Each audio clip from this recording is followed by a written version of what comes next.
This is one of the most disrespectful openings in chess. It is called the Halloween Gambit. It begins with the 4 knights game first. The 4 knights game is where both parties develop their knights first before any other pieces, such as the bishop and the rooks, even the queen. And that's after e4, e5. And then you start with your king's knight before developing your queen's knight. One beauty of starting like this is, in most instances, black is going to copy you. They are going to develop their 2 knights first, like this. And this is when you want to surprise your opponent by going knight takes e5 right away. Why? Surprisingly, this has also been played at the top level. You can check the master's database with me right now. Anyway, back to lichess. The top played move is knight takes e5. In this position, why not?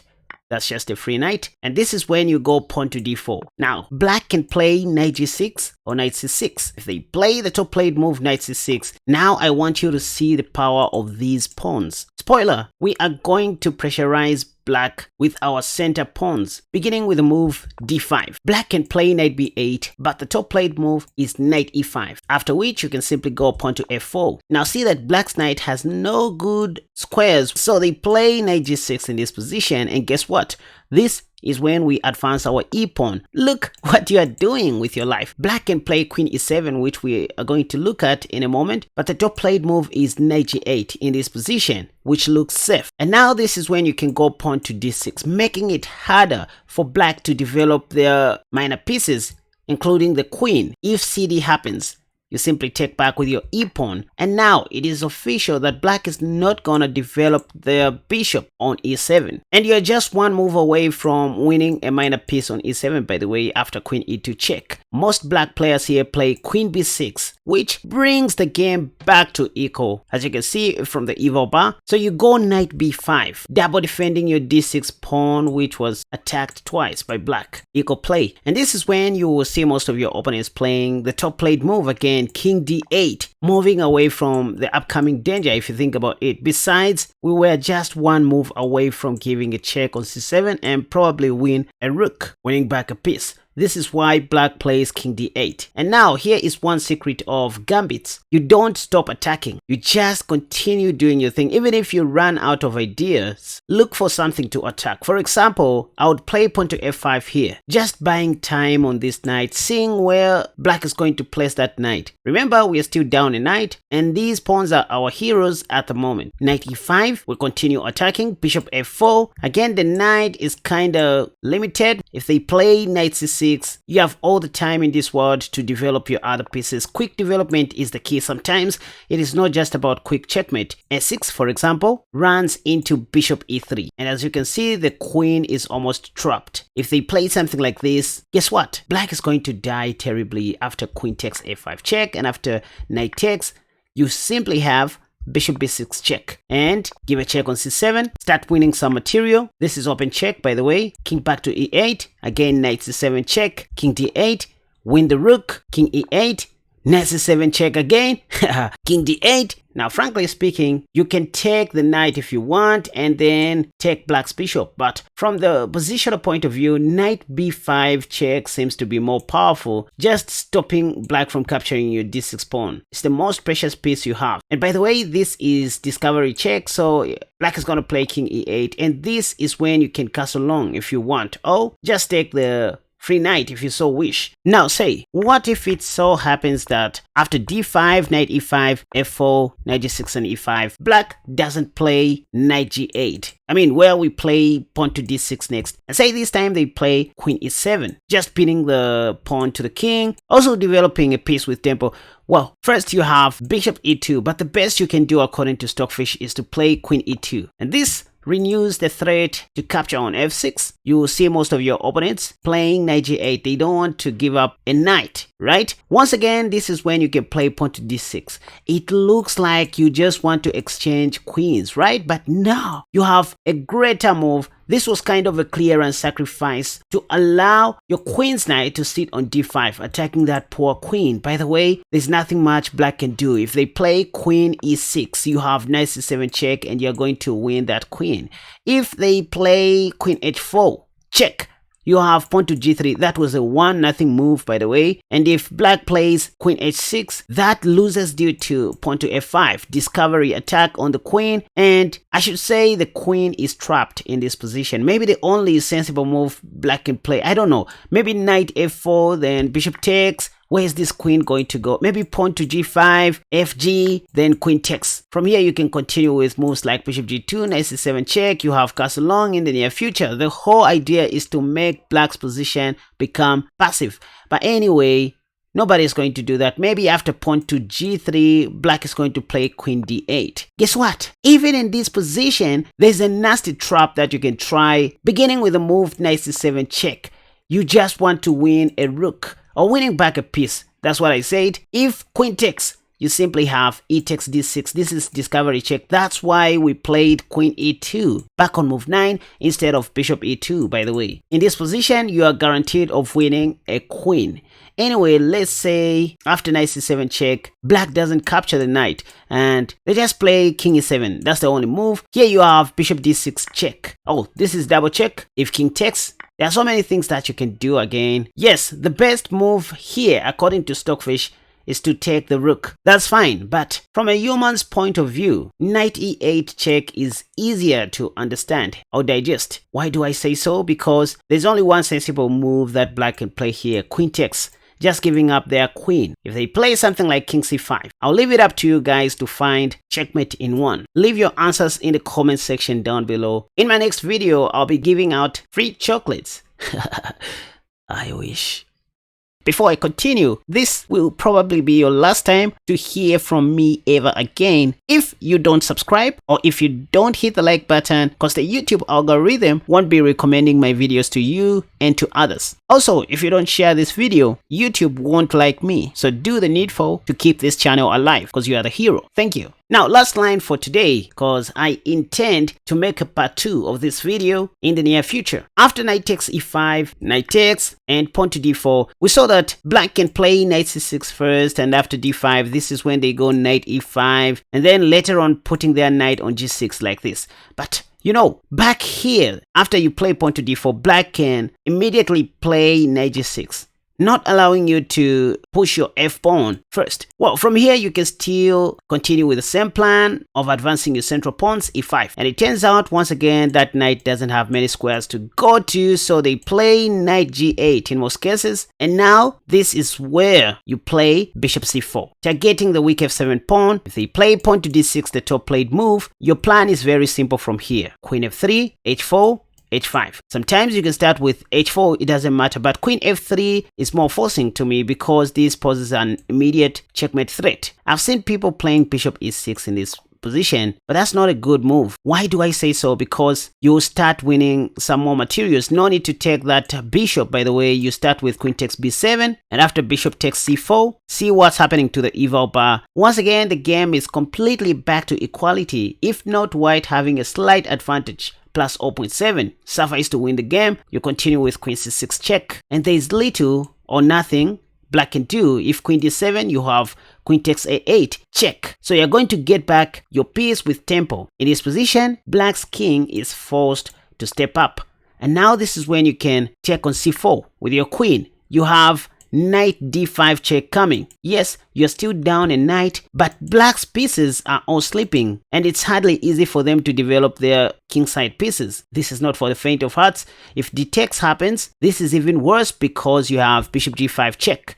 Yes, they are going to play pawn to f6, but guess what? Here you can play knight d5 check if you so wish, but there are some tactics hidden in this position and you can memorize them. You begin with castle long, temporarily sacrificing your second piece, pap, and only then do you give a check with your knight on d5. There's a difference. In this position, black is forced to give up their queen, tactically speaking, because if they play something like king d7, now you reveal your plan of paving the way for your rook. There is going to be some nasty discoveries along this file. King c8, you have queen s6 check, king b8, and knight b4. There is nothing black can do to stop checkmating 4. Again, up to you guys to find this mating sequence. for white. Once again, after bishop g5 check and f6, I said you can play knight d5 check if you want, but a more tactical move is to activate your queen's rook so that if black takes your bishop, they don't know what you're doing, you go knight d5 check. And the simplest idea, by the way, is if black's king gets into the line of attack, you have knight c7 check, and it's just a matter of time before checkmating them, probably like this. So that was the whole idea of giving up the bishop like that. So what if black plays king e8? Again, you have knight takes c7 check. The best that black can do in all of these lines is to give up their queen. Again, king d7 runs into d takes e5 check, and you're going to win that queen. If king e7 is played, again you have queen e6 checkmate. One more time, after knight takes d4, and the immediate knight g6, just go pawn to e5, and after knight g8, you remember to play this in the Italian game style, starting with bishop c4. If need be, you want to play h4, h5. That's another way to approach this. They play pawn to d6 most of the times, and that's when you play queen f3. Why queen f3 out of all the moves? Cause you just want to checkmate on f7. We saw what to do after bishop e6. You just take on b7. If they play queen e7 to stop checkmate, pause. Yes, you have nice moves like knight d5, but that'll be a 1-0 move. Let's pause a little bit. The Halloween Gambit doesn't really guarantee quick checkmates. If anything, you just give up a knight for quick development and more attacking opportunities. So don't play with the mentality of wanting to checkmate your opponent very quickly. Just focus on attacking, that's number 1, developing your pieces quickly, that's number 2, and improving your position, that's number 3. So as you can see in this position, seems like we don't have a good follow-up. So the best you can do here is to castle short, so that after d takes e5, now this is when you play knight d5. We saw this same idea of playing knight d5 after castling long. Knight d5 attacks the queen. If queen d6, guess what? There are some tactics again here. You can play rook e1, but first take on e5. Point is, after knight takes, now this is when you play rook e1, pinning that knight to the king. So it just takes one wrong move that looks natural for black to go wrong. Bishop e6, covering their shame. Guess what?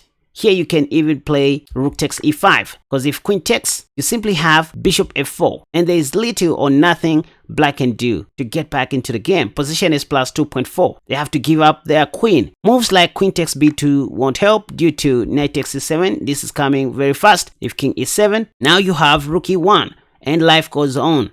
If you want, you would take on e6, and just a matter of time before checkmating your opponent. So once again, in this position, if black doesn't play bishop e6 and let's say they play queen e7, just remember to secure your king first. This is one line you need to study over and over. Point is, after d takes, now you go knight d5. We saw what happens if queen d6 is played. What if they play queen d7? Again, you just take on e5. Point is, black can never take our e5 pawn due to rook e1 pin. If f6 this time, once again we can just go ahead and sacrifice the rook. After pawn takes, we go queen h5 check. If g6, we have queen takes e5, and we're going to win that free rook. Anyway, after pawn takes and queen h5 check, if they play king d8, we have bishop g5 check. If knight f6, we have knight takes, attacking the queen also. And we're just one move away from making a little discovery. We have rook d1 coming. If pawn takes,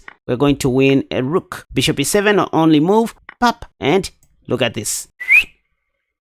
If there's one line that I would love you guys to study more and more, is this one where black plays the immediate knight g6 on move number 5. Don't forget to advance your e-pawn before playing bishop c4, followed by queen f3. And this is the line that I'm talking about, queen e7. Study this line with all your life. You're going to see this over and over. And so you don't want to start making funny moves like bishop g5, h4, even though that's playable. Secure your king first and start doing the right thing. You can see that after castling short, the game is almost back to equal. So even if you stop playing tactics and tricks, there's a higher chance of getting back into the game, perhaps winning the game. So just put your king to safety and chess will start playing itself because there is slow development on the king side. You're going to be fine. And remember, your key move is knight d5 in these kinds of positions. If black plays bishop e6 stopping knight d5, again you have queen takes b7 attacking the rook, or not really attacking the rook, because even after this you have check first and then win the rook like that, pap, then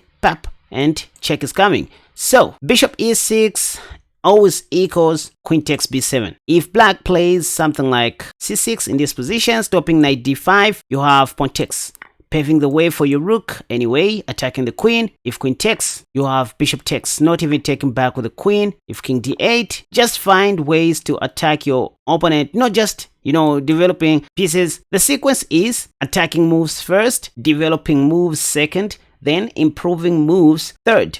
So whenever you run out of ideas, think of these three things: attacking, developing, and improving. In this case, we have an attacking move, which is knight e4, that attacks the queen. If queen d7, all you wanted to do was to win a bishop back, winning back a free piece.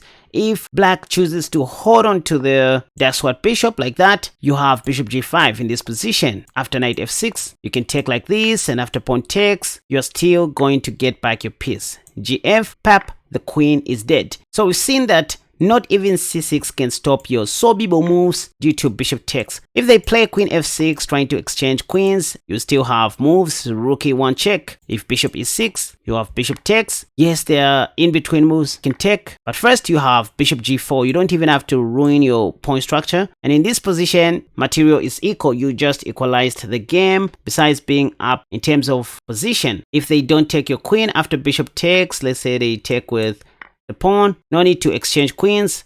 You have queen h3.